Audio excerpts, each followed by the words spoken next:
Hello, my name is Kabir Nath, and I'm the President and CEO of Otsuka's North American pharmaceutical businesses. It's my very great pleasure to introduce our guest speakers for today's conversation, Dr. Altha Stewart and Dr. Valerie Purdy-Greenaway. We're here to talk about the impact of systemic racism on the mental and physical health and the well-being of the Black community. Now I wanted to turn to talk a little about how we can think about bringing forward some solutions in the different settings in which we are. I think we also heard very clearly that communication, uncovering these stories, uncovering these voices is fundamental.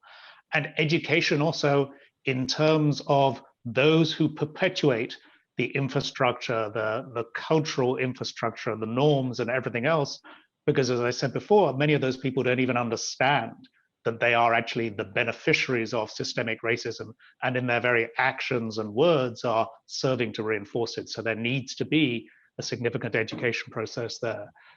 For us at Otsuka, we clearly recognize that we had to be far more intentional about all of those activities, far more intentional about both uncovering the stories, uncovering the structures that, not deliberately, but in practice serve to hold back people of color. And there are a number of actions we've taken, not just, as I say, in trying to give voice to that, but also in setting some very clear targets in areas like who we work with, like, because we're a pharmaceutical business, what are we going to do in terms of clinical trials? How are we actually going to try to ensure that we serve patients more appropriately? But of course, it does start with us. It starts with us having a more diverse workforce, something that goes just beyond diversity of thought to something that much more explicitly represents this country and represents opportunity for everyone. But I'd love to hear from both of you as you think about the settings in which you work, in which you're engaged. What can be done to drive much more meaningful inclusion? What are some of the first steps? What's it really going to take? I think that the first thing is clarity of definition and focus. So, I worry when people talk about sort of the diversity as a alphabet soup, that diversity is different from equity, which is different from inclusion, which is different than systemic racism. And the reason why it's important to understand them both conceptually and programmatically is that they lead to different places. And so, as you just said, systemic racism requires examining structures, opportunities, or lack thereof that are already in place and figuring out how to remedy them, which is quite different than diversity and kind of, harnessing the differences that people have in the case of sort of improving performance and creativity. So I think that's sort of the first thing. And one of the more disturbing things I've seen over the past years is this sandwiching of them all together. And so we're going to address systemic racism by having Black History Month activities. Well, that's not how you would address systemic racism. That might be, part of one sliver of building a more inclusive culture. And what I would love to see is both, conceptual clarity and programmatic clarity, so that you can put different activities, processes, examinations in different buckets. I think that's the first thing. I think the second thing is that systemic racism sounds all-encompassing. And so many companies, organizations, they say that, it's just too much because, if the idea is that it's everywhere, there's kind of nothing we can do. But there are inflection points in people's careers, and there are sort of critical areas like who is a supplier for an organization, who helps with clinical trials.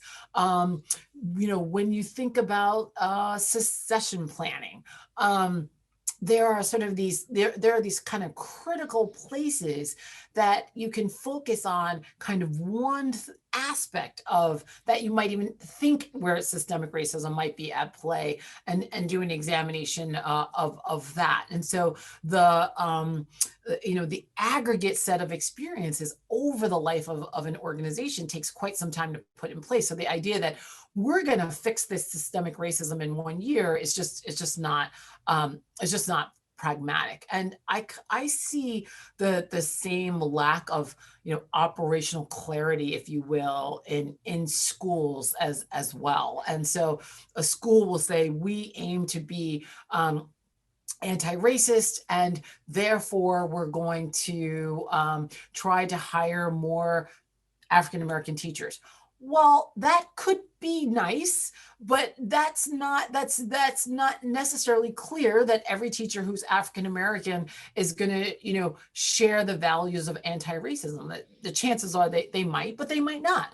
The question, but if they're not looking at the curriculum, if they're not looking at disproportionate treatment of Black boys versus everyone else, if they're not sort of looking at the opportunities that kids have in school, or replacing police in schools, or all of these kinds of these processes, you're not going anywhere. And so I think that it's really important to understand what you're celebrating related to diversity, what you're doing related to inclusion, what equity looks like, and systemic racism is different. And that clarity of what you're doing leads to a clarity in what you're examining, leads to a clarity in what you're fixing.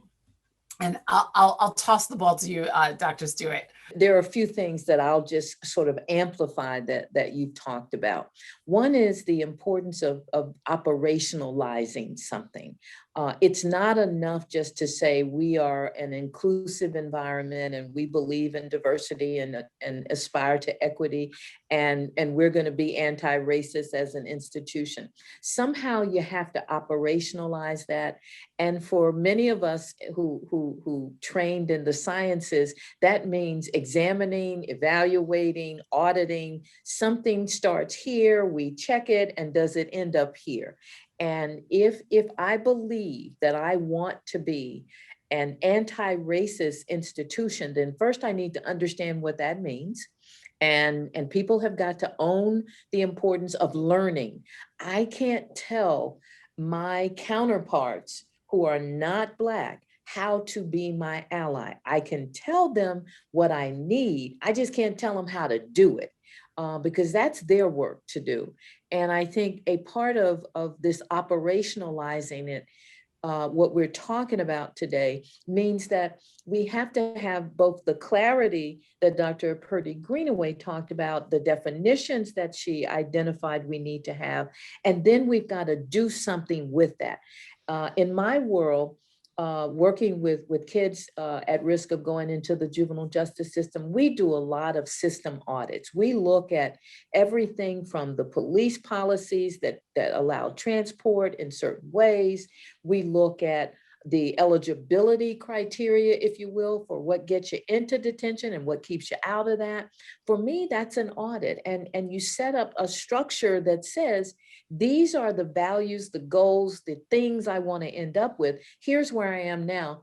I got an action plan now that connects the two, and it's done in concert with the people who I'm working with, the communities they come from, the institutions that I'm a part of, or organizations or agencies, and we craft something that says, here's where we are, here's where we want to get. And that for me begins to reflect the change in the culture that I'm aiming for. And then there's a fair amount, I'm a Southern girl. I told you, I'm just a little old girl from the South who never expected to be sitting with the likes and stature of people like yourselves. But my grandmother always cooked and baked and stuff. And so there was always a measure of this and a little bit of this and a pinch of that. And I think we need just a smidgen of courage to meet some of the challenges, because, courage is like a spice. A little goes a long way.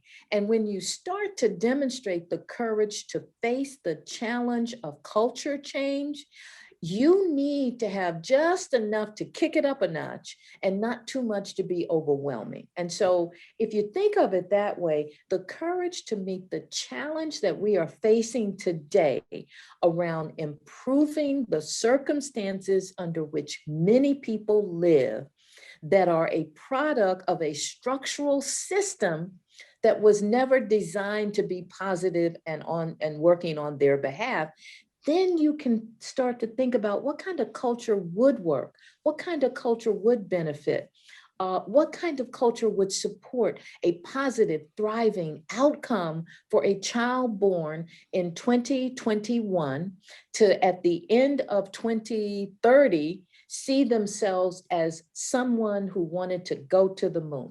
What does it take to create that environment for all of the children that are exposed to racism, violence in their communities, poverty, unstable housing, lack of food security, and all of those other things that we know challenge our young people in society today? We need to make the commitment that we are in this for the long haul, that if we set out on this path, whether it's a corporation or an academic institution, that this is not today's flavor of the day, that we build in, we bake in like bricks, we bake into the fabric, into the infrastructure of this stuff, things that will withstand our leaving. I'd like to think, for example, that when I'm ready to leave the academic institution where I am now, that there will be in place a few things that will make life better for some of the young people who have yet to touch any system, that maybe they'll never touch the system because of some of the things we've made into a culture change in our juvenile justice system, that maybe some of the education we've offered and understanding of how communities can play a role, that maybe some of that will outlive me. And that people will take up that banner and say, no, we're not going back to the old way. We're going to keep moving forward. And that can happen when enough of us, when there are enough Dr. Purdy Greenaways and enough Dr. Stewarts and enough Otsukas out there to say, let's have the conversation. Let's have the dialogue. Let's create the strategies and the action plans, and let's make the commitment to doing this. I think when we're on that path, we are certainly a lot farther along than where we started in some of this work.